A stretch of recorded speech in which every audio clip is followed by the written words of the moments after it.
नमस्कार मेरे प्यारे भाइयों, मैं हूं अनुज और आप सुन रहे हैं हॉरर कहानी, वो भी मेरी जुबानी। दोस्तों, आज का हॉरर पॉडकास्ट एक शख्स की है जिनका नाम अर्जुन है। तो चलिए अब यह कहानी अर्जुन जी के नजरिए से सुनते हैं। लेकिन उससे पहले आप लोगों से एक रिक्वेस्ट है, आप लोग हाइप पॉइंट भेजकर अपना सपोर्ट जरूर दिखाएं। और अगर आप लोग चाहते हैं कि आपका नाम वीडियो में लिया जाए तो कमेंट में अपना नाम और अपने शहर का नाम जरूर लिखें। तो अब ज्यादा समय नहीं लेते हैं, चलिए कहानी की शुरुआत करते हैं। नमस्कार दोस्तों, मेरा नाम अर्जुन है। आज मैं आप लोगों को अपनी जिंदगी के उस सबसे भयानक सफर के बारे में बताने जा रहा हूं। एक ऐसा सफर जिसने मेरे साथ साथ मेरे 4 दोस्तों की जिंदगी को हमेशा के लिए बदल कर रख दिया। यह एक ऐसी घटना थी जिसके बाद हम ये समझ गए थे कि इस दुनिया में कुछ चीजें ऐसी भी होती हैं जिन पर यकीन न करना ही हमारी सबसे बड़ी भूल साबित हो सकता है। काश उस दिन हमने उस सफर पर जाने का फैसला न किया होता। काश हम अपनी जिंदगी की उन सबसे बड़ी गलतियों को करने से खुद को रोक पाते। अगर ऐसा होता तो शायद आज हम 5 दोस्त एक सामान्य जिंदगी जी रहे होते। दरअसल यह बात तब की है जब हम सब कॉलेज के आखिरी साल में थे। परीक्षाएं खत्म हो चुकी थीं और नतीजों का इंतजार था। हमारे पास लगभग 2 महीने की लंबी छुट्टियां थीं। मेरे अलावा मेरे ग्रुप में 4 और दोस्त थे। वरुण, जो मेरा सबसे करीबी दोस्त था, गोपाल, जो हमेशा नई नई जगहों को खोजने के लिए उत्साहित रहता था, सूरज, जो स्वभाव से थोड़ा डरपोक लेकिन दिल का बहुत अच्छा था, और वर्षा, हमारे ग्रुप की इकलौती लड़की जो हम सबकी हिम्मत थी। हम 5 की दोस्ती पूरे कॉलेज में मशहूर थी। हम हमेशा साथ रहते, साथ घूमते और हर मुश्किल का सामना भी साथ मिलकर ही करते थे। छुट्टियों के कुछ दिन तो यूं ही शहर में घूमते फिरते निकल गए, लेकिन अब हम सब बोर होने लगे थे। हम चाहते थे कि कहीं दूर किसी ऐसी जगह पर जाया जाए जहां शांति हो, शहर का शोर शराबा ना हो और हम कुछ दिन आजादी से जी सकें। एक शाम हम हमेशा की तरह अपनी पसंदीदा चाय की टपरी पर बैठे थे। तभी गोपाल ने एक अजीब सा उत्साह दिखाते हुए कहा, यार, मेरे पास एक आइडिया है। एक ऐसी जगह है जहां हम सबको जरूर जाना चाहिए। उसकी आंखों में एक अलग ही चमक थी। हम सब ने एक साथ पूछा, कौन सी जगह? गोपाल थोड़ा आगे की तरफ झुका और रहस्यमयी आवाज में बोला, भैरवपुर। यह नाम सुनते ही जैसे हवा में एक अजीब सी खामोशी छा गई। चाय वाले का हाथ भी एक पल के लिए रुक गया था। मैंने दोहराया, भैरवपुर? यह कैसा नाम है यार? नाम सुनकर ही मेरे सीने में एक अजीब सी ठंडक उतर गई थी। ऐसा लग रहा था जैसे इस नाम में ही कुछ अशुभ छिपा हो। गोपाल ने अपने मोबाइल में एक नक्शा खोला और हमारी तरफ करते हुए बोला, ये देखो, ये एक गांव है जो हमारे शहर से लगभग 200 किलोमीटर दूर घने जंगलों के बीच में बसा है। इंटरनेट पर इसके बारे में ज्यादा कुछ नहीं है, बस कुछ पुराने सरकारी रिकॉर्ड में इसका जिक्र मिलता है। कहते हैं कि यह गांव बाकी दुनिया से पूरी तरह कट चुका है। वहां समय जैसे रुक गया है। लोग आज भी सदियों पुराने रीति रिवाजों और ढर्रे पर अपनी जिंदगी जीते हैं। वरुण ने हंसते हुए कहा, तो इसमें इतना खास क्या है? किसी पिछड़े हुए गांव में जाकर क्या करेंगे? गोपाल ने कहा, अरे यार, यही तो रोमांच है। सोचो, एक ऐसी जगह जहां ना मोबाइल नेटवर्क हो, ना इंटरनेट, बस हम 5 दोस्त और प्रकृति। एक ब्लॉगर ने कई साल पहले इसके बारे में लिखा था कि यह गांव नक्शे पर तो मौजूद है, लेकिन लोगों की यादों से लगभग मिट चुका है। उसने यह भी लिखा था कि वहां के लोग बाहरी दुनिया के लोगों को पसंद नहीं करते और उनका व्यवहार बहुत अजीब होता है। सूरज ने घबराते हुए कहा, यार गोपाल, नाम से ही जगह ठीक नहीं लग रही। भैरवपुर, कोई और अच्छी जगह चलते हैं ना। परंतु रोमांच की चाहत हम सब पर हावी हो चुकी थी। वर्षा ने भी उत्साहित होकर कहा, मुझे तो यह बहुत रोमांचक लग रहा है। ऐसी जगहों पर जाने का मौका बार बार नहीं मिलता। मैं अंदर से थोड़ा असहज महसूस कर रहा था, परंतु दोस्तों के सामने अपनी घबराहट जाहिर नहीं करना चाहता था। मैंने भी हाँ में हाँ मिला दी। यह शायद मेरी जिंदगी की पहली बड़ी गलती थी। हमने तय किया कि हम 2 दिन बाद सुबह सुबह अपनी कार से भैरवपुर के लिए निकलेंगे। अगले 2 दिन तैयारी में कैसे निकल गए पता ही नहीं चला। हमने टेंट, स्लीपिंग बैग, खाने पीने का जरूरी सामान और एक फर्स्ट एड किट अपनी कार में रख ली थी। हम सब बहुत उत्साहित थे, सिवाय सूरज के।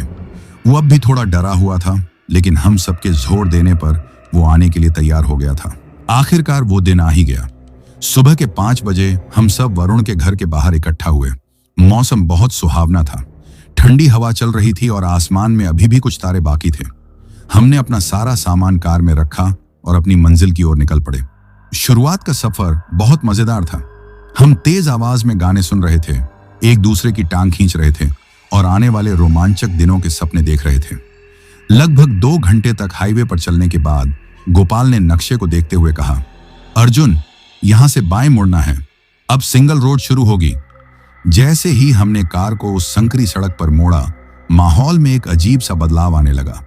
हाईवे की रौनक और गाड़ियों का शोर पीछे छूट गया था। अब हमारे चारों तरफ सिर्फ घना जंगल था। सड़क टूटी फूटी थी और दोनों तरफ बड़े बड़े पुराने पेड़ ऐसे खड़े थे जैसे वो हमारे ऊपर झुककर हमें घूर रहे हों। सूरज की रोशनी भी उन घने पेड़ों के कारण जमीन तक ठीक से नहीं पहुंच पा रही थी। चारों तरफ एक अजीब सा सन्नाटा पसरा हुआ था, जिसमें सिर्फ हमारी कार के इंजन की आवाज गूंज रही थी। धीरे धीरे हम उस जंगल के ओर गहरे हिस्से में पहुंचते जा रहे थे। मोबाइल का नेटवर्क भी अब पूरी तरह जा चुका था। हम सब अब थोड़े शांत हो गए थे। वो शुरुआती उत्साह अब एक अनजाने डर में बदल रहा था। वर्षा ने धीरे से कहा, यह जंगल कितना घना है, ऐसा लग रहा है जैसे हम किसी दूसरी दुनिया में आ गए हैं। मैंने उसकी बात से सहमति जताते हुए कहा, हाँ, और यहाँ अजीब सी खामोशी है। हम लगभग 1 घंटे से उस सुनसान सड़क पर चल रहे थे। दूर दूर तक किसी इंसान या किसी दूसरे वाहन का कोई नामो निशान नहीं था। तभी अचानक हमारी कार एक झटके के साथ बंद हो गई। मैंने दोबारा स्टार्ट करने की कोशिश की, लेकिन इंजन से कोई आवाज नहीं आई। वरुण ने घबराकर पूछा, क्या हुआ, कार क्यों रुक गई? मैंने कहा, पता नहीं यार, देखता हूं। हम सब कार से बाहर निकले। मैंने बोनट खोलकर देखा, लेकिन मुझे कुछ भी समझ में नहीं आ रहा था। इंजन बिल्कुल ठीक लग रहा था। हम सब परेशान हो गए। ऐसी सुनसान जगह पर कार का खराब हो जाना किसी बुरे सपने से कम नहीं था। सूरज तो लगभग रोने ही वाला था। वो बोला, मैंने कहा था ना, यह जगह ठीक नहीं है। अब हम क्या करेंगे? यहां तो कोई मदद के लिए भी नहीं आएगा। हम सब उसे हिम्मत देने की कोशिश कर रहे थे, लेकिन अंदर से हम भी बहुत डरे हुए थे। तभी गोपाल, जो कार के पीछे खड़ा था, चिल्लाया, अरे यार, ये देखो। हम सब भागकर पीछे गए। कार का पिछला टायर पंक्चर हो चुका था। हमें थोड़ी राहत मिली कि कम से कम हमें पता तो चला कि हुआ क्या है। शुक्र है हमारे पास स्टेपनी है, वरुण ने कहा, और हम सब मिलकर टायर बदलने में लग गए। लगभग आधे घंटे की मशक्कत के बाद हमने टायर बदल लिया था। हमारे हाथ पैर गंदे हो चुके थे। हम वापस कार में बैठे और मैंने फिर से स्टार्ट करने की कोशिश की। इस बार कार एक ही बार में स्टार्ट हो गई। हमने चैन की सांस ली और अपना सफर फिर से शुरू किया। परंतु अब माहौल पहले जैसा नहीं था। उस घटना ने हम सबको अंदर तक डरा दिया था। हम सब चुपचाप बाहर के नजारे को देख रहे थे। जंगल अब और भी ज्यादा घना और डरावना लगने लगा था। पेड़ों की शाखाएं आपस में उलझकर एक छत सी बना रही थी, जिससे दिन में भी रात जैसा अंधेरा लग रहा था। तभी गोपाल का फोन बजा। हम सब चौंक गए। यहां तो किसी के भी फोन में नेटवर्क नहीं था। गोपाल ने हैरानी से अपना फोन जेब से निकाला। स्क्रीन पर नाम चमक रहा था, वरुण कॉलिंग। मैंने हैरानी से गोपाल की तरफ देखा और फिर वरुण की तरफ। वरुण तो गोपाल के ठीक बगल वाली सीट पर बैठा हुआ था और हमें ही घूर रहा था। मैंने वरुण से पूछा, तूने कॉल किया है क्या गोपाल को?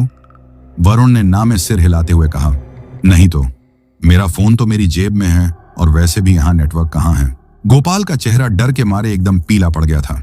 उसकी उंगलियां कांप रही थीं। फोन लगातार बज रहा था। वर्षा ने घबराते हुए कहा, गोपाल, फोन उठाओ, देखो तो कौन है। गोपाल ने हिचकिचाते हुए कांपते हाथों से कॉल रिसीव किया और फोन को स्पीकर पर डाल दिया। जैसे ही कॉल कनेक्ट हुआ, दूसरी तरफ से जो आवाज आई, उसे सुनकर हमारे रोंगटे खड़े हो गए। वो आवाज वरुण की ही थी, लेकिन उसमें बेतहाशा दर्द और डर भरा हुआ था। दूसरी तरफ से वही वरुण की चीखती हुई आवाज आ रही थी, तुम लोग पागल हो गए हो क्या? मुझे यहां अकेला क्यों छोड़ दिया? गाड़ी क्यों नहीं रोकी तुमने? रात हो गई है, मैं कहां जाऊंगा? अर्जुन, गोपाल, मुझे बचा लो।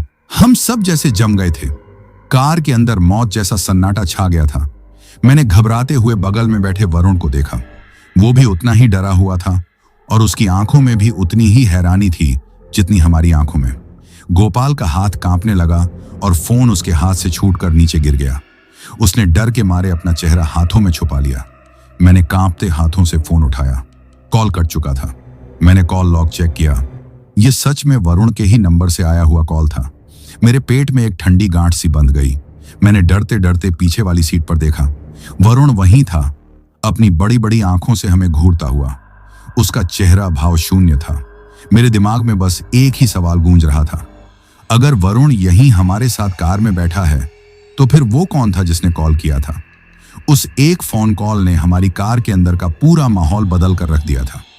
जिस कार में कुछ देर पहले हंसी मजाक और गानों का शोर था, अब वहां मौत जैसा सन्नाटा पसरा हुआ था। हम पांचों एक दूसरे की तरफ देख रहे थे।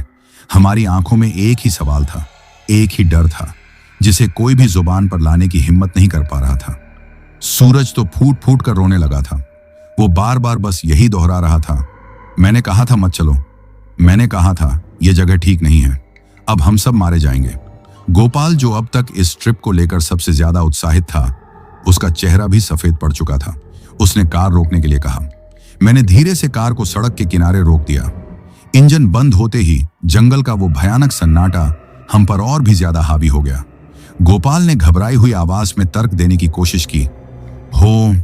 हो सकता है ये किसी की शरारत हो, कोई प्रॉक्सी सर्वर या ऐप का इस्तेमाल करके वरुण के नंबर से कॉल कर रहा हो। लेकिन उसकी आवाज में उसे खुद ही यकीन नहीं था। हम सब जानते थे कि इस घने जंगल के बीच, जहां एक भी सिग्नल का डंडा नहीं था, वहां यह सब नामुमकिन था। वरुण, जो अब तक पत्थर की मूरत बना बैठा था, अचानक से चिल्लाया। कौन था वो और उसे कैसे पता कि हम यहां हैं? उसके चेहरे पर गुस्सा कम और खौफ ज्यादा था। वर्षा ने हिम्मत दिखाते हुए कहा, देखो, डरने से कुछ नहीं होगा, हमें यहां से निकलना होगा। अर्जुन, गाड़ी वापस मोड़ लो, हम घर वापस जा रहे हैं, हमें नहीं जाना इस भैरवपुर में। सबने उसकी बात पर सहमति जताई। वापस घर जाने का ख्याल ही उस वक्त दुनिया का सबसे सुरक्षित ख्याल लग रहा था। मैंने भी राहत की सांस ली और गाड़ी को वापस मोड़ने के लिए स्टीयरिंग व्हील घुमाया। लेकिन तभी जैसे ही मैंने कार को पीछे करना शुरू किया, एक जोरदार खट्ट की आवाज के साथ गाड़ी रुक गई। ऐसा लगा जैसे किसी ने पीछे से लोहे की कोई भारी चीज मार दी हो। हम सब ने घबराकर पीछे देखा। पीछे कुछ नहीं था, बस वही घना जंगल और अंधेरी सड़क। मैंने फिर से कोशिश की, लेकिन गाड़ी 1 इंच भी पीछे नहीं हिली। मैंने एक्सीलेटर पर पूरा जोर लगा दिया। इंजन गरजने लगा, लेकिन पहिए जैसे जमीन में धंस गए थे। अब क्या हुआ? वरुण ने लगभग चीखते हुए पूछा। मैंने कांपते हुए कहा, गाड़ी पीछे नहीं जा रही। फिर मैंने डरते डरते गाड़ी को आगे बढ़ाने की कोशिश की। हैरानी की बात थी कि गाड़ी मक्खन की तरह आगे बढ़ गई। मैंने फिर से उसे पीछे करने की कोशिश की। नतीजा वही था, गाड़ी टस से मस नहीं हुई। ऐसा लग रहा था जैसे कोई अनदेखी ताकत, कोई दीवार हमें वापस जाने से रोक रही थी। अब हमारे पास कोई रास्ता नहीं बचा था। या तो हम इसी जंगल में रुककर उस अनजानी मुसीबत का इंतजार करते, या फिर आगे बढ़कर उस गांव तक पहुंचते जिसके नाम में ही मौत बसी थी। उस वक्त हमें आगे बढ़ना ही ज्यादा सही लगा। कम से कम वहां हमें इंसान तो मिलते। यह हमारी दूसरी सबसे बड़ी गलती थी। बाकी का सफर हमने खामोशी में तय किया। कोई कुछ नहीं बोल रहा था। हर कोई अपनी अपनी सोच में डूबा हुआ था। मेरे कान अब भी उस फोन कॉल में गूंज रही वरुण की चीखों को सुन सकते थे। मैं बार बार शीशे से पीछे बैठे वरुण को देख लेता था, यह यकीन करने के लिए कि वो सच में हमारे साथ हैं। करीब 2 घंटे और उस डरावनी सड़क पर चलने के बाद जंगल अचानक से छौंटने लगा। पेड़ कम होने लगे और हमें दूर कुछ कच्ची झोपड़ियां दिखाई दी। एक अजीब सी राहत और अनजाने डर के साथ हम समझ गए कि हम भैरवपुर पहुंच गए थे। गांव के मुहाने पर कोई स्वागत का बोर्ड नहीं था, बस एक पुराना लकड़ी का खंभा जमीन में गड़ा था, जिस पर किसी ने काले कोयले से शायद गांव का नाम लिखा होगा, जो अब पूरी तरह मिट चुका था। हमने कार को गांव के बाहर ही रोक दिया और पैदल अंदर जाने का फैसला किया। जैसे ही हमने गांव में कदम रखा, हमें महसूस हुआ कि यह जगह वाकई में अजीब थी। मिट्टी की बनी छोटी छोटी झोपड़ियां थीं, जिनकी दीवारों पर काई जमी हुई थी। कुछ घरों के बाहर चूल्हे जल रहे थे, जिनसे काला और भारी धुआं उठ रहा था, जो ऊपर जाने की बजाय नीचे ही हवा में फैलकर एक धुंध बना रहा था। उस धुएं में एक अजीब सी सड़न जैसी गंध थी। और फिर हमने वहां के लोगों को देखा, या यूं कहूं कि उन लोगों ने हमें देखा। जो भी आदमी, औरत या बच्चा जहां पर भी था, हमें देखते ही वहीं ठिठक गया। वे सब अपना काम छोड़कर बस हमें घूरने लगे। उनकी आंखों में कोई भाव नहीं था, न हैरानी, न गुस्सा, न खुशी, बस एक खालीपन था। ऐसा लग रहा था जैसे वो सब सदियों से मर चुके हों। पर उनके शरीर अब भी किसी के हुक्म पर हिल रहे हों। उनकी नजरें इतनी तीखी और खाली थीं कि मेरे बदन में सिहरन दौड़ गई। हम धीरे धीरे गांव के बीचों बीच पहुंच गए। वहां एक पुराना कुआं था। वो कुआं बाकी गांव की तरह ही बहुत पुराना और जर्जर लग रहा था। उसके पत्थर काले पड़ चुके थे और उन पर हरी गाय की मोटी परत जमी थी। हम सब प्यासे थे तो पानी की उम्मीद में कुएं के पास चले गए। जैसे ही सूरज ने कुएं के अंदर झांका, उसका चेहरा डर से भर गया। हम सबने भी अंदर झांका। कुएं में पानी नहीं था, बल्कि अंदर सिर्फ स्याही जैसा गाढ़ा अंधेरा था। ऐसा अंधेरा जो रोशनी को भी निगल जाए। लेकिन जब सूरज ने अपने फोन की टॉर्च जलाई तो हमें जो दिखा उसे देखकर हमारी सांसें अटक गईं। अंदर अंधेरे में हल्की सी हलचल हुई थी। ऐसा लगा जैसे कीचड़ में सना कोई बड़ा सा जीव या शायद बहुत सारे जीव एक दूसरे के ऊपर धीरे धीरे सरक रहे हों, शायद ऊपर आने के लिए। हमने तुरंत टॉर्च बंद कर दी और तभी हम सबके कानों में एक फुसफुसाहट गूंजी। वो आवाज किसी एक दिशा से नहीं आई थी। ऐसा लगा जैसे वो हवा में हर तरफ से आ रही हो, या शायद सीधे हमारे दिमाग के अंदर से। किसी ने बहुत धीमी, गहरी और सरसराती हुई आवाज में पूछा, तुम क्यों आए? हम पांचों डर के मारे एक दूसरे से सटकर खड़े हो गए। ये सवाल किसी गांव वाले ने नहीं पूछा था। वो सब तो अब भी अपनी अपनी जगह से हमें घूर रहे थे। ये आवाज उसी कुएं से आई थी। हम कुछ समझ पाते या वहां से भागने की सोचते, तभी हमारे पास एक बूढ़ी औरत आई। वो न जाने कहां से आ गई थी।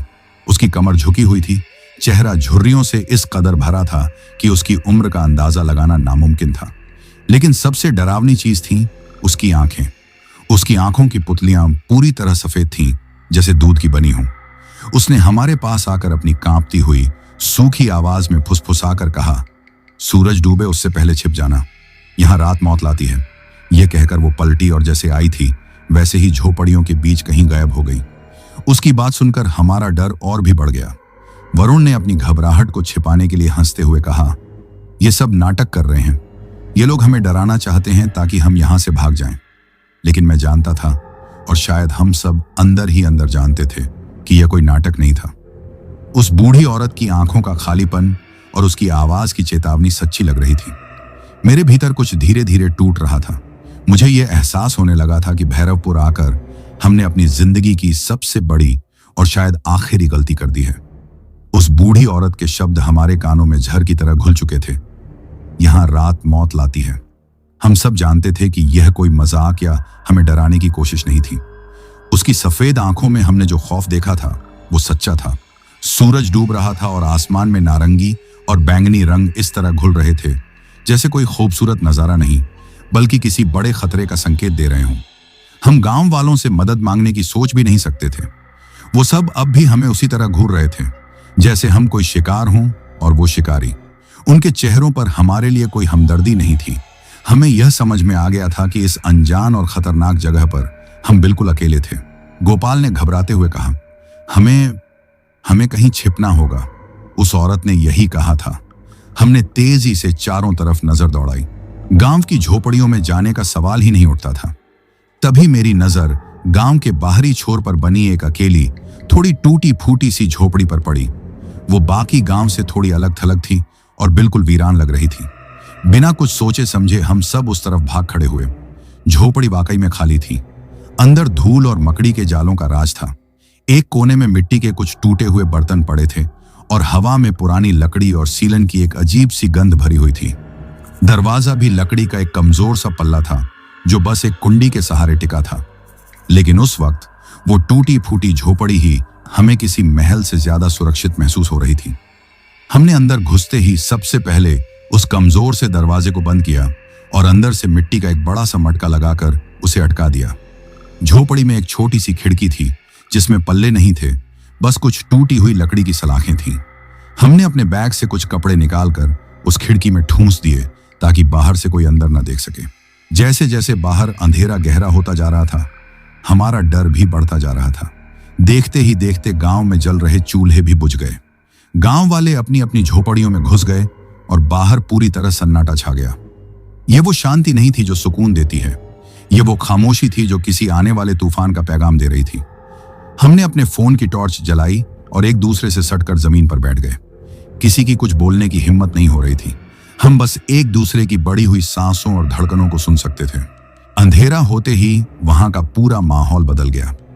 हवा जो दिन में गर्म थी, अब उसमें एक बर्फीली ठंडक घुल गई थी और फिर हमें आवाजें सुनाई देनी शुरू हुई। पहले तो हमें लगा कि यह सिर्फ हवा की सरसराहट है जो झोपड़ी की दीवारों से टकरा रही है, लेकिन जल्द ही हम समझ गए कि यह कुछ और था। पेड़ों के बीच से किसी के सिसक सिसक कर रोने की आवाज आने लगी। वो आवाज किसी औरत की लग रही थी जिसमें इतना दर्द था कि सुनकर ही दिल कांप जाए। हम सब ने एक दूसरे की तरफ देखा। सूरज ने अपने कान हाथों से बंद कर लिए, लेकिन वो आवाज जैसे दीवारों को चीरकर अंदर आ रही थी। तभी हमारी झोपड़ी की घास फूस से बनी छत पर किसी के खिसकने की आवाज आई। ऐसा लगा जैसे कोई भारी भरकम जीव या इंसान अपने घुटनों के बल धीरे धीरे हमारी छत पर रेंग रहा हो। खुरचने की वो आवाज इतनी साफ थी कि हम सब ने डर के मारे अपनी नजरें ऊपर छत की तरफ टिका दी। हम आधी सांस लिए बस यही प्रार्थना कर रहे थे कि वो छत टूटकर नीचे न गिर जाए। घंटों तक यह सिलसिला चलता रहा। कभी बाहर से किसी के रोने की आवाज आती तो कभी छत पर किसी के चलने की। हम सब डर के मारे पत्थर बन चुके थे। मेरे मन में बार बार उस बूढ़ी औरत की चेतावनी गूंज रही थी। आधी रात का वक्त रहा होगा। बाहर की सब आवाजें अचानक बंद हो गईं। कुछ देर तक जब कोई आहट नहीं हुई तो हमें लगा शायद सब खत्म हो गया, लेकिन हम गलत थे। असली खौफ तो अब शुरू होने वाला था। मुझे दरवाजे की तरफ से किसी के कदमों की आहट सुनाई दी। बहुत धीमी, भारी और गीली चाल, जैसे कोई कीचड़ में चलकर आया हो। मैं खुद को रोक नहीं पाया।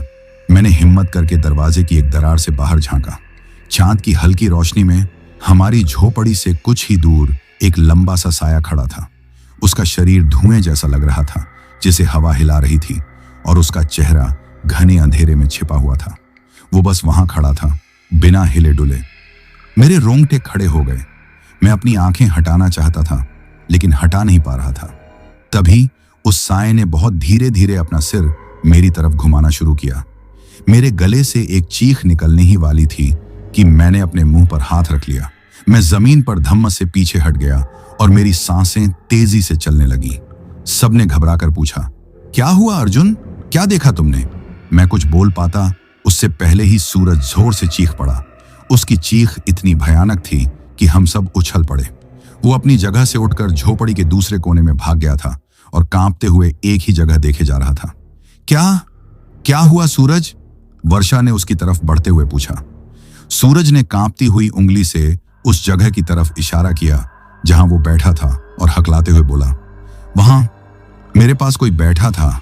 वो वरुण था, मगर उसका चेहरा उल्टा था। ये सुनते ही हम सबका खून जम गया। हमने उस तरफ देखा जहां सूरज इशारा कर रहा था।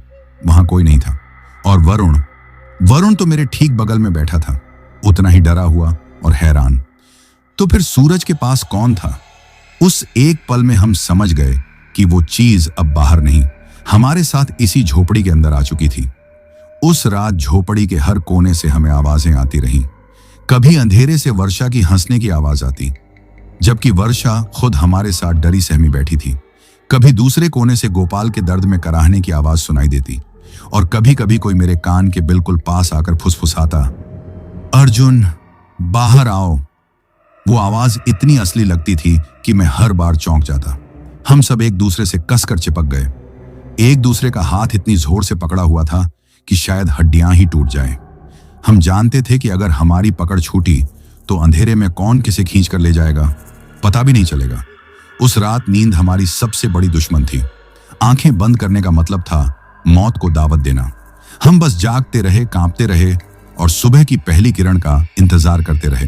रात के खौफनाक साए जैसे ही सुबह की पहली किरण से छौंटने लगे, हमारी जान में जान आई।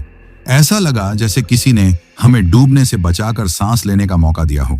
झोपड़ी के अंदर का मंजर हमारी हालत बयान कर रहा था। हम पांचों एक दूसरे से लिपटे हुए जमीन पर पड़े थे। हमारी आंखें रात भर जागने की वजह से लाल और सूजी हुई थीं। हर चेहरे पर दहशत और बेबसी की लकीरें खिंच चुकी थीं। रात का हर एक पल, हर एक आवाज, हर एक वहम हमारे दिमाग पर किसी नासूर की तरह छप चुका था। सुबह का उजाला अपने साथ एक अजीब सी शांति लाया था, लेकिन यह शांति हमें सुकून नहीं दे रही थी। हम जानते थे कि यह सिर्फ एक धोखा है। कुछ घंटों की मोहलत है। सूरज फिर डूबेगा और वो खौफनाक रात फिर से अपनी काली चादर लेकर हम पर झपटेगी। वरुण ने टूटी हुई आवाज में कहा, हम इस झोपड़ी में एक और रात नहीं गुजार सकते। मैं मर जाऊंगा। उसकी बात में हम सबकी सहमति थी, लेकिन सवाल यह था कि हम जाएं तो जाएं कहां। वापस जाने का रास्ता बंद था और यह पूरा गांव ही किसी खुली कब्र जैसा लग रहा था। मैंने हिम्मत जुटाते हुए कहा, हमें किसी से बात करनी होगी। हमें जानना होगा कि यह सब क्या है। कोई तो होगा जो हमें यहां से निकलने का रास्ता बता सके। ये कहना आसान था, लेकिन करना उतना ही मुश्किल। गांव वालों की वो खाली और बेजान नजरें याद करके ही हमारा खून सूख रहा था। फिर भी हमारे पास कोई और चारा नहीं था। हम उस मनहूस झोपड़ी से बाहर निकले। दिन के उजाले में गांव और भी ज्यादा वीरान और उदास लग रहा था। कुछ लोग अपनी झोपड़ियों के बाहर बैठे थे, लेकिन रात की तरह आज उन्होंने हमें घूरने की भी जहमत नहीं उठाई। उन्होंने हमें ऐसे नजरअंदाज किया जैसे हम वहां हों ही नहीं, जैसे हम कोई हवा हों। हम गांव में इधर उधर भटक रहे थे, उम्मीद में कि शायद कोई हमसे बात कर ले। तभी हमारी नजर एक झोपड़ी के बाहर बैठे एक बुजुर्ग पर पड़ी। वो लकड़ी के एक छोटे से टुकड़े को छील रहा था। बाकी गांव वालों के विपरीत उसकी आंखों में वो खालीपन नहीं था। उसकी आंखों में एक गहरा दुख और शायद थोड़ा बहुत डर भी था। हमें लगा कि शायद यही वो शख्स है जो हमारी मदद कर सकता है। हम डरते डरते उसके पास पहुंचे। हमारे कदमों की आहट सुनकर उसने अपनी नजरें ऊपर उठाईं। हमें देखकर वो एक पल के लिए चौंका, फिर जल्दी से अपनी नजरें झुका ली। मैंने कांपती हुई आवाज में पूछा, बाबा, हम यहां फंस गए हैं। क्या आप हमारी मदद कर सकते हैं? कल रात हमारे साथ बहुत। मेरी बात पूरी होने से पहले ही उसने अपनी खुरदड़ी और कांपती हुई आवाज में कहा, चले जाओ यहां से, अभी भी वक्त है। सूरज ढलने से पहले इस गांव की सरहद पार कर लो तो शायद बच जाओ। लेकिन हम कोशिश कर चुके हैं, गोपाल ने हताशा में कहा। हमारी गाड़ी पीछे नहीं जा रही। कोई शक्ति हमें रोक रही है। यह सुनकर उस बुजुर्ग के हाथ कांपने लगे और लकड़ी का टुकड़ा उसके हाथ से छूटकर नीचे गिर गया। उसने गहरी सांस ली और बोला, तो फिर अब कुछ नहीं हो सकता। तुम सब पर उसकी नजर पड़ चुकी है। अब तुम उसी के हो। किसकी नजर? वर्षा ने पूछा। कौन है वो? बुजुर्ग ने डरते डरते अपनी नजरें गांव के बीचों बीच बने उस कुएं की तरफ उठाईं और फुसफुसाते हुए जो कहानी हमें सुनाई, उसे सुनकर हमारी आत्मा तक कांप गई। उसने कांपती आवाज में कहा, सदियों पुरानी बात है। यह गांव तब भी ऐसा ही था, शांत और दुनिया से बेखबर। फिर यहां एक तांत्रिक आया। वो बहुत शक्तिशाली था, लेकिन उसकी नीयत खराब थी। वो अमरत्व हासिल करना चाहता था। उसे किसी ने बताया था कि अगर वो अमावस्या की रात इंसानों की बलि देकर उनकी आत्माओं को अपने वश में कर ले तो उसे मौत कभी छू नहीं पाएगी। उसने इस गांव को अपनी साधना के लिए चुना। वो हर अमावस्या को गांव के किसी न किसी आदमी, औरत या बच्चे को पकड़कर ले जाता और उस कुएं के पास उसकी बलि दे देता था। गांव में खौफ का माहौल था, लेकिन उस तांत्रिक के डर से कोई कुछ नहीं कर पाता था। एक दिन बुजुर्ग ने आगे बताया, उसने गांव के मुखिया की इकलौती बेटी को उठा लिया। अब लोगों का सब्र जवाब दे गया। उस रात पूरा गांव इकट्ठा हुआ और उन्होंने तांत्रिक पर हमला कर दिया। एक लंबी लड़ाई के बाद उन्होंने तांत्रिक को पकड़ तो लिया, लेकिन वो इतना शक्तिशाली था कि उसे मारना नामुमकिन था। तब गांव के बुजुर्गों ने फैसला किया कि उसे उसी कुएं में जिंदा दफन कर दिया जाए, जिस कुएं को उसने अपनी शैतानी ताकतों का घर बना लिया था। गांव वालों ने उसे रस्सियों से बांधकर उसी कुएं में फेंक दिया और ऊपर से भारी भारी पत्थर गिराने लगे। वो तांत्रिक अंदर से चीखता रहा, चिल्लाता रहा। मरते मरते उसने एक श्राप दिया। उसकी आवाज आज भी मेरे कानों में गूंजती है। उसने कहा था, बुजुर्ग की सांसें फूलने लगी थीं।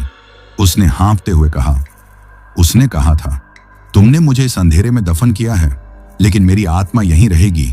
मैं तुम सब गांव वालों को तो नहीं छोड़ूंगा, लेकिन मेरा असली शिकार वो होंगे जो बाहरी दुनिया से यहां कदम रखेंगे। बाहरी जो आएगा वो मेरा होगा। अब हमें सब कुछ समझ में आ गया था। वो कुआं सिर्फ एक कुआं नहीं, बल्कि एक दरवाजा था, उस तांत्रिक की शैतानी दुनिया का दरवाजा। और हम अनजाने में उसकी पकड़ में आ चुके थे। हम पर उसका श्राप लग चुका था। उस दिन हमें यह भी महसूस हुआ कि हम सिर्फ रात में ही नहीं, बल्कि दिन में भी महफूज नहीं थे। वो तांत्रिक हर पल हमारे साथ था, हमारे दिमाग से खेल रहा था। जब मैं पास में ही भरे बारिश के पानी के एक गड्ढे में अपना चेहरा देखने के लिए झुका, तो पानी में मुझे अपना चेहरा नहीं बल्कि एक बिगड़ा हुआ खौफनाक चेहरा दिखाई दिया जिसकी आंखें जल रही थीं। मैं चीख मारकर पीछे हट गया। कभी वरुण हमारे सामने खड़ा होता और ठीक उसी वक्त हमें उसके पीछे से भी वरुण की ही आवाज सुनाई देती, अर्जुन यहां आओ। वर्षा अचानक से चीख पड़ती और कहती कि किसी ने उसके बाल खींचे हैं, जबकि उसके आसपास कोई नहीं होता था। हमारा ग्रुप अब टूटने लगा था। गोपाल पूरी तरह से खामोश हो गया था। वो शायद खुद को हम सब की इस हालत का जिम्मेदार मान रहा था और अपराध बोध के बोझ तले दबा जा रहा था। सूरज हर छोटी छोटी आहट पर ऐसे कांप उठता था जैसे उसने कोई भूत देख लिया हो। दोपहर में जब हम उसी बुजुर्ग की झोपड़ी के पास बैठे थे तो वर्षा ने मेरा हाथ पकड़ा। उसकी आंखों में आंसू थे। उसने फुसफुसाकर कहा, अर्जुन मुझे लग रहा है हम सब मर जाएंगे, हम यहां से कभी नहीं निकल पाएंगे। मैंने उसे अपनी बाहों में ले लिया और हिम्मत देते हुए कहा, नहीं वर्षा, ऐसा कुछ नहीं होगा, हम कोई ना कोई रास्ता जरूर निकालेंगे। लेकिन सच तो यह था कि मैं खुद अंदर से पूरी तरह बिखर चुका था। मुझे भी अब बचने का कोई रास्ता नजर नहीं आ रहा था। उस तांत्रिक की कहानी सुनने के बाद मौत का चेहरा हमें और भी साफ दिखाई देने लगा था। सूरज ढल रहा था, आसमान फिर से उन्हीं खूनी रंगों से भर रहा था। दूसरी रात आने वाली थी और इस बार हम जानते थे कि हमारा सामना किससे होने वाला है। सूरज आसमान में डूब रहा था और उसकी आखिरी किरणें पेड़ों के पीछे से इस तरह झांक रही थीं जैसे कोई दम तोड़ता हुआ इंसान अपनी जिंदगी की आखिरी झलक देख रहा हो। हम जानते थे कि इस रोशनी के खत्म होते ही हमारा इम्तिहान शुरू हो जाएगा। पिछली रात का खौफ अभी भी हमारी रूह में जिंदा था और यह जानते हुए कि इस बार हमारा सामना किससे होने वाला है, हमारी हिम्मत पूरी तरह जवाब दे चुकी थी। उस बुजुर्ग ने भी हमें अपनी झोपड़ी में पनाह देने से साफ इनकार कर दिया था। उसके चेहरे पर मौत का डर साफ था। गांव के बाकी लोग पहले ही अपनी अपनी झोपड़ियों में कैद हो चुके थे। पूरा गांव एक बार फिर वीरान हो गया था और हम 5 अभागे उस खुली कब्रगाह में अकेले खड़े थे। हम उस झोपड़ी में वापस नहीं जा सकते, सूरज ने कांपते हुए कहा। वो हमें इस बार जिंदा नहीं छोड़ेगा। तो फिर हम क्या करें? वर्षा रोते हुए बोली। हम कहां जाएंगे? उस पल मेरे दिमाग में बस एक ही चीज आई, एक हताश और शायद बेवकूफी भरा विचार। मैंने कहा, हम यहां नहीं रुक सकते, हम भागेंगे। हम जंगल के रास्ते वापस कार की तरफ भागेंगे। हो सकता है अब तक वो शक्ति चली गई हो और कार स्टार्ट हो जाए। यहां रुकने का मतलब है मौत का इंतजार करना। ये एक जुआ था, लेकिन हमारे पास खोने के लिए अब बचा ही क्या था। सब ने अनिच्छा से सहमति दे दी। हमारे पास कोई टॉर्च या रोशनी का सामान नहीं था सिवाय हमारे फोन के, जिनकी बैटरी भी लगभग खत्म होने वाली थी। जैसे ही अंधेरे की चादर ने गांव को पूरी तरह ढंक लिया, हमने दौड़ना शुरू कर दिया। हमारा लक्ष्य गांव के बीचों बीच से गुजरकर जंगल में दाखिल होना था। हम एक दूसरे का हाथ कसकर पकड़े हुए थे ताकि कोई बिछड़ न जाए। जैसे ही हम गांव के केंद्र में उस मनहूस कुएं के पास पहुंचे, हवा अचानक रुक गई। पत्तों की सरसराहट तक बंद हो गई। एक अजीब अप्राकृतिक सन्नाटा छा गया। हवा में सीलन और सड़न की गंध इतनी तेज हो गई कि सांस लेना मुश्किल हो गया। जमीन हमारे पैरों के नीचे हल्के हल्के कांपने लगी और फिर उस कुएं से काला धुआं निकलना शुरू हुआ। पहले तो हल्का, फिर वो धुआं एक मोटे काले बादल में बदल गया जो कुएं से उबलकर बाहर फैलने लगा। उस धुएं के साथ एक घुटने वाली ठंडक भी थी। हम सब जहां थे वहीं जम गए। हमारे पैर जैसे जमीन से चिपक गए थे। वो काला धुआं धीरे धीरे एक जगह इकट्ठा होने लगा और उसने एक इंसानी आकार लेना शुरू कर दिया। कुछ ही पलों में वो हमारे सामने खड़ा था। तांत्रिक। उसका शरीर पूरी तरह से धुएं और परछाइयों से बना था, लेकिन उसकी आंखें दहकते हुए कोयलों की तरह लाल थीं।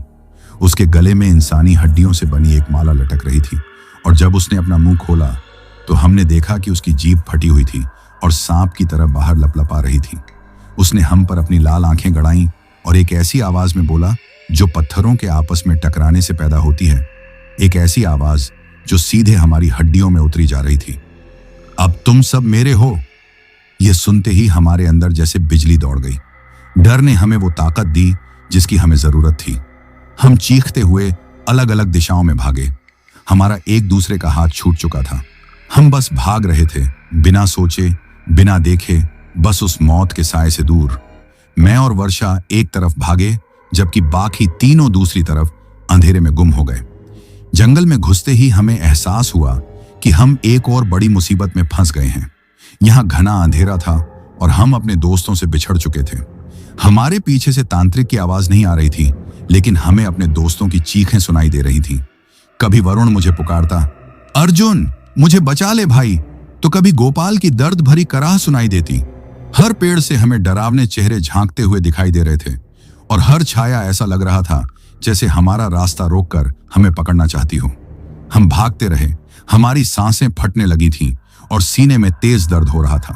तभी अचानक वर्षा का पैर किसी जड़ में फंसा और वो जमीन पर गिर पड़ी। उसके मुंह से एक दर्द भरी चीख निकली। मैंने पलट कर देखा, वो उठने की कोशिश कर रही थी, लेकिन शायद उसके पैर में मोच आ गई थी। उसी पल मुझे अपने पीछे वही पत्थर जैसी आवाज सुनाई दी, कहां जाओगे बचकर? मैंने एक पल भी नहीं सोचा। मैं वापस दौड़ा, वर्षा को अपने कंधे का सहारा देकर उठाया और अपनी पूरी ताकत से उसे खींचते हुए फिर से भागने लगा।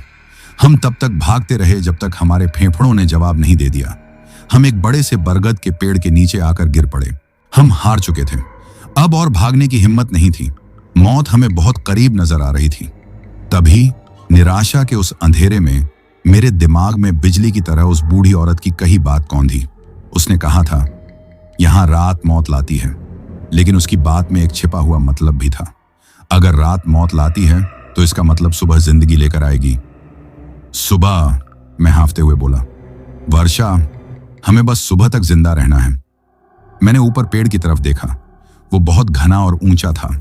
मैंने वर्षा से कहा, हमें इस पेड़ पर चढ़ना होगा, वो हमें नीचे ढूंढेगा, ऊपर नहीं। हमने अपनी बची खुची हिम्मत बटोरी और किसी तरह उस पेड़ की मोटी डालियों पर चढ़ने लगे। हम जितना ऊपर जा सकते थे उतना ऊपर जाकर पत्तों के बीच छिप गए। कुछ ही देर में वो तांत्रिक पेड़ के ठीक नीचे आकर खड़ा हो गया। हम अपनी सांसें रोके उसे देख रहे थे। वो ऊपर नहीं देख रहा था। उसने अपना सिर घुमाया और फिर उसने अपनी सबसे खतरनाक चाल चली। उसने वरुण की आवाज में पुकारा, अर्जुन, वर्षा, तुम लोग कहाँ हो? मैं यहीं हूं। सूरज और गोपाल भी मेरे साथ हैं। नीचे आ जाओ, हम सब साथ रहेंगे। हम जानते थे कि यह धोखा है, लेकिन आवाज इतनी असली थी कि एक पल के लिए मेरा दिल दहल गया। जब हमने कोई जवाब नहीं दिया तो उसने गोपाल की आवाज में दर्द से कराहते हुए कहा, अर्जुन, बहुत दर्द हो रहा है, मेरी मदद कर। हम पत्थर बने बैठे रहे। वो रात भर नीचे खड़ा रहा, कभी हमारी आवाज में तो कभी हमारे घर वालों की आवाज में हमें पुकारता रहा। उसकी दहकती हुई लाल आंखें अंधेरे में दो अंगारों की तरह चमक रही थीं। हर एक पल एक सदी जैसा लग रहा था और मैं बस आंखें बंद करके भगवान से प्रार्थना कर रहा था कि किसी तरह सुबह हो जाए। और फिर वो हुआ। पेड़ों के बीच से रोशनी की एक पतली सी किरण छन कर जमीन पर पड़ी। सुबह हो रही थी। जैसे ही सूरज की पहली किरण ने उस तांत्रिक के धुएं वाले शरीर को छुआ, वो तड़प उठा। उसके मुंह से एक ऐसी भयानक और कान फाड़ देने वाली चीख निकली जिसे सुनकर जंगल के जानवर भी डरकर भाग गए होंगे। उसका शरीर अस्थिर होने लगा, धुआं छोड़ने लगा और वो हवा में विलीन होने लगा। कुछ ही सेकंड में वो एक जोरदार धमाके जैसी आवाज के साथ काले धुएं में बिखर गया और वो धुआं तेजी से वापस कुएं की दिशा में बह गया। हम दोनों पेड़ की डालियों से चिपके हुए कांप रहे थे। सूरज निकल आया था। हम जिंदा थे। हमने एक और रात काट ली थी। सूरज की रोशनी हमारे लिए जीवन का पैगाम लेकर आई थी। पेड़ की डालियों से छनकर आती वो किरणें किसी फरिश्ते की तरह लग रही थीं, जिन्होंने हमें मौत के जबड़े से बाहर खींच लिया था। नीचे जंगल में अब खामोशी थी। तांत्रिक के वजूद का कोई नामो निशान नहीं था, सिवाय उस खौफ के जो हमारी हड्डियों में बस चुका था। हम दोनों, मैं और वर्षा, कुछ देर तक उसी पेड़ पर कांपते हुए बैठे रहे। हमारे शरीर में इतनी भी ताकत नहीं बची थी कि हम नीचे उतर सकें।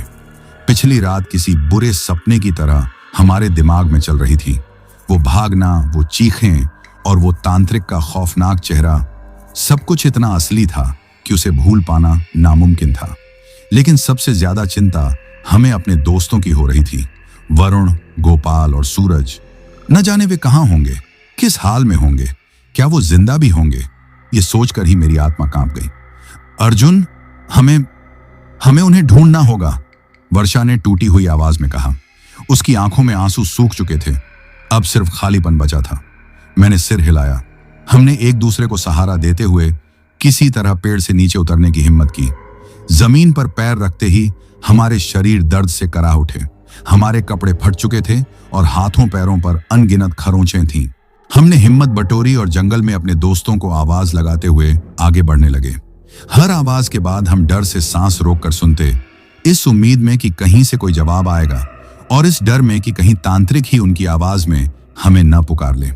काफी देर तक भटकने के बाद हमें कुछ दूरी पर गोपाल दिखाई दिया। वो एक पेड़ के तने से टिका हुआ बैठा था और घुटनों में अपना सिर छिपाकर बैठा था। हम भागकर उसके पास पहुंचे। गोपाल, तू ठीक तो है? मैंने उसके कंधे पर हाथ रखते हुए पूछा। उसने धीरे से अपना सिर उठाया। उसका चेहरा आंसुओं से भीगा हुआ था और आंखों में अपराध बोध का एक गहरा समंदर था। उसने हमें देखते ही रोते हुए कहा, मेरी वजह से, यह सब मेरी वजह से हुआ है। मैं तुम सबको यहां लेकर आया। मैं ही तुम सबकी मौत का जिम्मेदार हूं। हम उसे तसल्ली दे ही रहे थे कि हमें पास की झाड़ियों से कुछ आहट सुनाई दी। हमने देखा वरुण और सूरज वहां छिपे हुए थे। सूरज की हालत सबसे ज्यादा खराब थी। वो एक कोने में सिमटा हुआ बैठा था और उसकी आंखें पूरी तरह खाली थीं। वो बस एक तक सामने देखे जा रहा था, जैसे उसकी रूह उसके जिस्म को छोड़कर जा चुकी हो। वरुण उसे संभालने की कोशिश कर रहा था, लेकिन उसके खुद के हाथ कांप रहे थे। हम पांचों फिर से एक साथ थे, लेकिन यह कोई खुशी का मिलन नहीं था। यह 5 टूटे हुए, सहमे हुए इंसानों का एक समूह था जो मौत के मुंह से बचकर लौटे थे। हमने एक दूसरे को अपनी आप बीती बताई। उन्होंने बताया कि कैसे तांत्रिक ने उन्हें भी अलग अलग रूपों में डराया और वो रात भर झाड़ियों में छिपकर अपनी जान बचाते रहे। अब हमारे सामने सिर्फ एक ही लक्ष्य था, यहां से निकलना, किसी भी कीमत पर। हमें कार तक पहुंचना होगा, मैंने दृढ़ आवाज में कहा। दिन के उजाले में शायद वो शक्ति कमजोर पड़ गई हो। हमें कोशिश करनी होगी, ये हमारी आखिरी उम्मीद थी। हम एक दूसरे का सहारा बने और उस जंगल से बाहर निकलकर गांव की तरफ बढ़ने लगे। जैसे ही हम गांव में दाखिल हुए, हमने देखा कि गांव वाले अपनी झोपड़ियों से बाहर निकल आए थे, लेकिन आज उनकी आंखों में वो खालीपन नहीं था। आज वो हमें घूर रहे थे और उनकी नजरों में एक अजीब सी चीज थी, शायद दया या शायद किसी आने वाली अनहोनी का अफसोस। हम सिर झुकाए गांव के बीच से गुजरने लगे। जब हम उस कुएं के पास से गुजरे तो हम सबको एक बर्फीली ठंडक ने घेर लिया। ऐसा लगा जैसे कुएं के अंदर का अंधेरा हमें अपनी तरफ खींच रहा हो। हम सब ने अपनी रफ्तार तेज कर दी। जैसे ही हम गांव के मुहाने पर पहुंचे, मुझे लगा जैसे किसी ने फुसफुसाकर मेरे कान में कहा हो, तुम वापस आओगे। मैंने झटके से पीछे मुड़कर देखा, वहां कोई नहीं था। आखिरकार हमें अपनी कार दिखाई दी। धूल में सनी हमारी कार उस वक्त हमें किसी जन्नत की सवारी से कम नहीं लग रही थी। हम भागकर कार के पास पहुंचे। मैंने कांपते हाथों से अपनी जेब से चाबी निकाली। मेरे हाथ इतने कांप रहे थे कि मैं दरवाजे में चाबी नहीं लगा पा रहा था। वरुण ने मेरे हाथ से चाबी ली और दरवाजा खोला। हम सब जल्दी से अंदर बैठ गए। मैंने ड्राइवर सीट पर बैठकर गहरी सांस ली और भगवान का नाम लेकर चाबी घुमाई। एक पल के लिए इंजन घर घर आया और फिर बंद हो गया। हम सबके दिल एक पल के लिए रुक गए। नहीं, ऐसा नहीं हो सकता, वर्षा ने रोते हुए कहा। मैंने आंखें बंद की और अपनी पूरी एकाग्रता के साथ एक बार फिर चाबी घुमाई। इस बार इंजन एक तेज गड़गड़ाहट के साथ स्टार्ट हो गया। वो आवाज उस वक्त दुनिया का सबसे खूबसूरत संगीत लग रही थी। मैंने बिना एक पल घुमाए गियर बदला। मेरे दिमाग में बस एक ही डर था, क्या गाड़ी पीछे जाएगी? मैंने एक्सीलेटर पर पैर रखा और गाड़ी पीछे की तरफ बढ़ गई। वो अनदेखी दीवार जा चुकी थी। दिन के उजाले में तांत्रिक का श्राप वाकई कमजोर पड़ गया था। हमारे चेहरे पर खुशी और राहत के आंसू आ गए। मैंने कार को तेजी से मोड़ा और उसे उस मनहूस गांव से दूर भगा ले गया। जैसे ही कार ने रफ्तार पकड़ी, मैंने आदत के तौर पर पीछे देखने वाले शीशे में नजर डाली। शीशे में जो नजारा दिखा, उसे देखकर मेरी नसों में खून जम गया। गांव के सभी लोग, वो बूढ़ा आदमी, वो औरतें, वो बच्चे, सब गांव के मुहाने पर आकर खड़े हो गए थे और हमें जाते हुए देख रहे थे। लेकिन शीशे के अक्स में उनके चेहरे नहीं थे। उनके चेहरों की जगह सिर्फ खाली गड्ढे थे, सिर्फ खोखली आंखें जिनमें अथाह अंधेरा भरा था। उस भीड़ में वो बूढ़ी औरत भी खड़ी थी और उसने बहुत धीरे से अफसोस में अपना सिर हिलाया। मैंने अपनी आंखें सामने सड़क पर गड़ा दी और कार की रफ्तार और तेज कर दी। हम तब तक नहीं रुके जब तक हम उस जंगल से बाहर निकलकर वापस हाईवे पर नहीं आ गए। जैसे ही हम हाईवे पर पहुंचे और हमारे फोन में नेटवर्क आया, सारे फोन एक साथ बीप की आवाज से बज उठे। बाहरी दुनिया की वो एक छोटी सी आवाज हमें हकीकत में वापस ले आई और फिर हम सबका सब्र जवाब दे गया। सूरज जोर जोर से रोने लगा। वरुण गुस्से में स्टीयरिंग व्हील पर मुक्के मारने लगा। गोपाल और वर्षा भी खुद को रोक नहीं पाए। मैं बस कार चलाता रहा। मेरी आंखों से भी आंसू बह रहे थे। हम बच गए थे। हम भैरवपुर के नर्क से जिंदा लौट आए थे। लेकिन जैसे जैसे शहर की रोशनियां करीब आ रही थीं, मैं जानता था हम सबका एक हिस्सा वहीं भैरवपुर में छूट गया है। हम जिस्मानी तौर पर तो बच गए थे, लेकिन हमारी रूह पर जो जख्म लगे थे वो शायद कभी नहीं भरने वाले थे। शहर की जानी पहचानी सड़कों और रोशनी ने हमारा स्वागत किया, लेकिन हम अब वो नहीं थे जो यहां से गए थे। हम 5 जिंदा लाशों की तरह अपनी अपनी जिंदगी में वापस लौट आए। भैरवपुर का वो भयानक अनुभव हमारे और बाकी दुनिया के बीच एक शीशे की दीवार बन गया था। हम लोगों को हंसते बोलते देखते, अपनी पुरानी जिंदगी को फिर से जीने की कोशिश करते, लेकिन हमारा दिमाग अब भी उसी घने जंगल, उसी मनहूस कुएं और उस तांत्रिक की दहकती हुई लाल आंखों में अटका हुआ था। हमने एक दूसरे से एक अनकहा समझौता कर लिया था। हम इस बारे में किसी से, यहां तक कि आपस में भी बात नहीं करेंगे। शायद हमें लगता था कि उन घटनाओं को जुबान पर न लाने से हम उन्हें भुला पाएंगे, उन्हें एक बुरा सपना समझकर अपनी जिंदगी में आगे बढ़ पाएंगे। लेकिन हम कितने बड़े धोखे में थे। शुरुआत के कुछ दिन शांति से गुजरे। हम सब अपने अपने घरों में कैद रहे, दुनिया से कटे हुए। लेकिन वो शांति सिर्फ एक छलावा थी, एक बड़े तूफान से पहले की खामोशी। धीरे धीरे उस गांव का श्राप हमारी शहरी जिंदगी में भी दस्तक देने लगा। सबसे पहले यह मेरे साथ शुरू हुआ। एक रात मैं अपने कमरे में सो रहा था कि मेरा फोन बजा। मैंने नींद में ही फोन उठाया।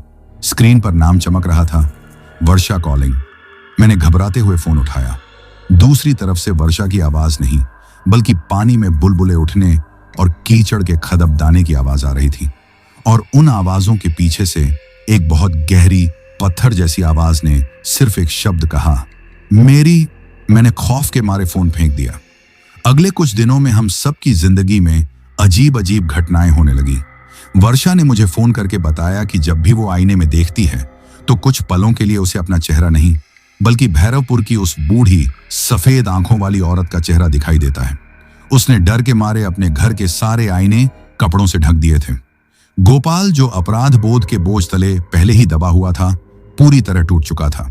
वो दिन रात इंटरनेट पर भैरवपुर और उस तांत्रिक के बारे में जानकारी खोजने की कोशिश करता, लेकिन उसे कुछ नहीं मिलता।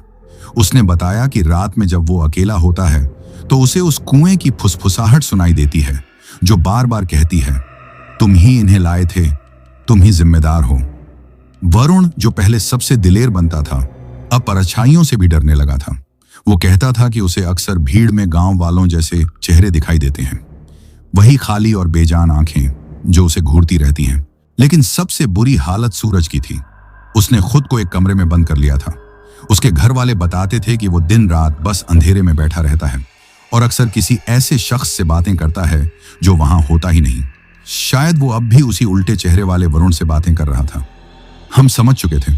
हम उस गांव से भाग आए थे, लेकिन वो श्राप हमारे साथ, हमारी आत्माओं से चिपक कर वापस लौट आया था। वो तांत्रिक हमें इतनी आसानी से छोड़ने वाला नहीं था। वो हमें एक एक करके धीरे धीरे तोड़ रहा था, हमें पागलपन की उस दहलीज पर ला रहा था जहां मौत भी एक रहम लगने लगती है। एक शाम हम चारों, मैं, वरुण, गोपाल और वर्षा, सूरज से मिलने उसके घर गए। उसके घर वालों ने हमें बड़ी उम्मीद से अंदर भेजा। शायद उन्हें लगा कि हम उसे इस हालत से बाहर निकाल पाएंगे। उसका कमरा अंदर से बंद था। हमने दरवाजा खटखटाया। सूरज, दरवाजा खोल भाई, हम हैं, मैंने कहा। अंदर से कोई जवाब नहीं आया। हमने फिर से आवाज लगाई। इस बार अंदर से सूरज की दबी दबी घबराई हुई आवाज आई, चले जाओ, वो तुम लोगों के साथ है, मुझे दिख रहा है। तभी अचानक कमरे की लाइट बंद हो गई। सिर्फ सूरज के कमरे की नहीं, पूरे घर की। और उस अंधेरे में हमें सूरज के कमरे के अंदर से किसी के जोर जोर से हंसने की आवाज आई। वो सूरज की हंसी नहीं थी, वो एक गहरी, भारी और डरावनी हंसी थी। और फिर हमें वो आवाज सुनाई दी जिसे हम अपनी पूरी जिंदगी नहीं भूल सकते थे। बंद दरवाजे के ठीक पीछे से किसी ने अपने गीले और भारी कदमों से चलना शुरू किया। वही कदमों की आहट जो हमने उस झोपड़ी के बाहर सुनी थी। हम चारों डर के मारे वहीं जम गए। और फिर उस बंद दरवाजे के पीछे से तांत्रिक की वही पत्थर जैसी रूह कंपा देने वाली आवाज गूंजी जो सीधे हमारे दिमाग के अंदर उतर गई। मैंने कहा था, बाहरी जो आएगा वो मेरा होगा। उस एक पल में हम सब कुछ समझ गए। हमारा सफर, वो रोमांच की तलाश, हमारी जिंदगी की सबसे बड़ी भूल थी। हम भैरवपुर से कभी लौटे ही नहीं थे। हम बस अपनी मौत का इंतजार करने के लिए वापस आए थे। आज भी जब मैं यह कहानी आप लोगों को सुना रहा हूं तो मेरे कमरे के कोने में अंधेरा गहरा होता जा रहा है। मुझे अपने पीछे किसी के खड़े होने का एहसास हो रहा है। मुझे वो सड़न वाली गंध आ रही है और मुझे उस कुएं की फुसफुसाहट सुनाई दे रही है। शायद यह मेरी आखिरी रात है। हमने भैरवपुर को ढूंढ लिया था, लेकिन उसकी कीमत हमें अपनी आत्मा देकर चुकानी पड़ी। हम उस नर्क से बचकर नहीं भागे थे, हम उस नर्क को अपने साथ ही ले आए थे। तो दोस्तों, ये कहानी यही खत्म हुई। अब जिन भाइयों ने अपना नाम वीडियो में कमेंट किया था उनका नाम लेते हैं।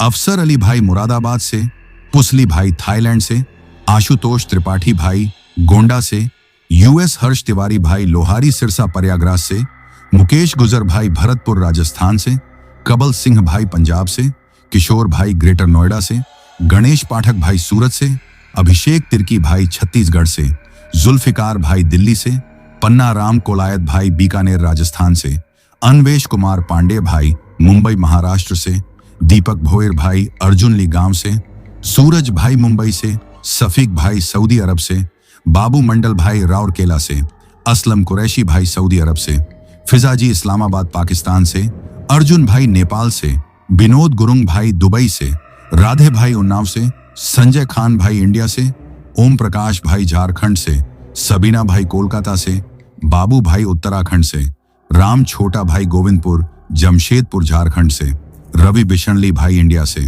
मोहन भाई झारखंड से, आजाद भाई दिल्ली से, रुद्रा शर्मा, सपना शर्मा, शिया और अमन शर्मा भाई दिल्ली से, असुम तामूट भाई अरुणाचल प्रदेश से, अनिल चौहान भाई सिवान बिहार से, पूजा घोष जी असम से, राम ठाकुर सिंह भाई ग्वालियर से, मोएम भाई बिहार मुजफ्फरपुर से, कुलविंदर कौर भाई लुधियाना पंजाब से, फजीन भाई मालदीव से, अनुराग कश्यप भाई दुबई से, वाजिद तब्बू सुम भाई लाहौर पाकिस्तान से, राम अचल भाई अयोध्या से, हसन अब्बास भाई इटली से, मेहुल वर्मा भाई प्रयागराज से, राहुल भाई ओडिशा से, ऋषभ और राकेश भाई पंजाब से, शहजादी जी सऊदी अरब से, विनीता जी लखनऊ से, गोपाल भाई कोलकाता से, वाजिद तबस्सुम भाई पाकिस्तान से, वसीम अहमद भाई नागपुर महाराष्ट्र से, राम भदौरिया भाई मध्य प्रदेश से, जीवन तमंग भाई काठमांडू नेपाल से, कादिर शिकालगार से, रॉकी भाई सोनीपत हरियाणा से, पूरन चंद बालोतरा भाई राजस्थान से,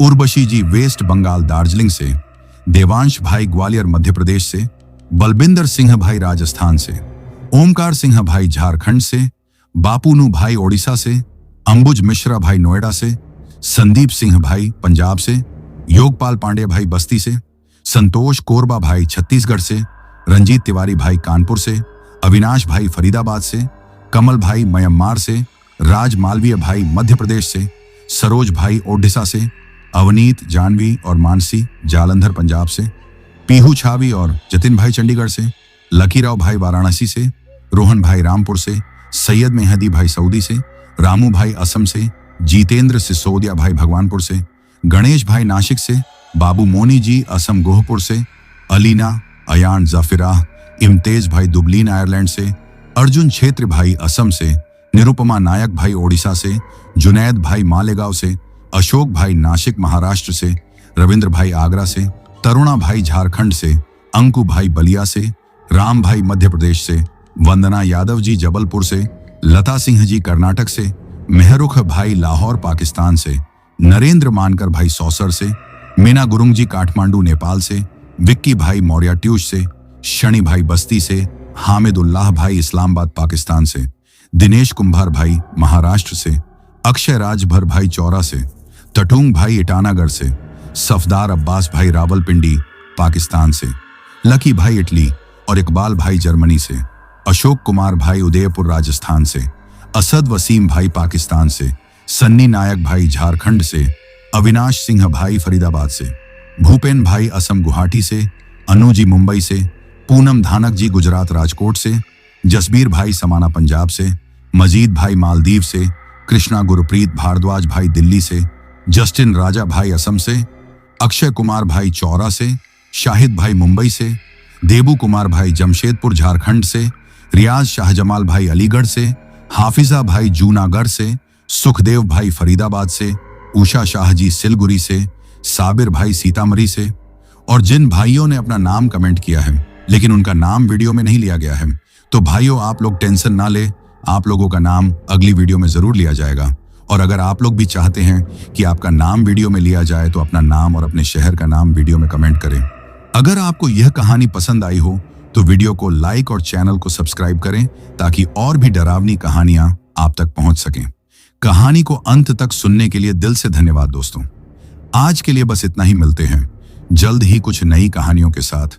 तब तक के लिए अपना ध्यान रखिए।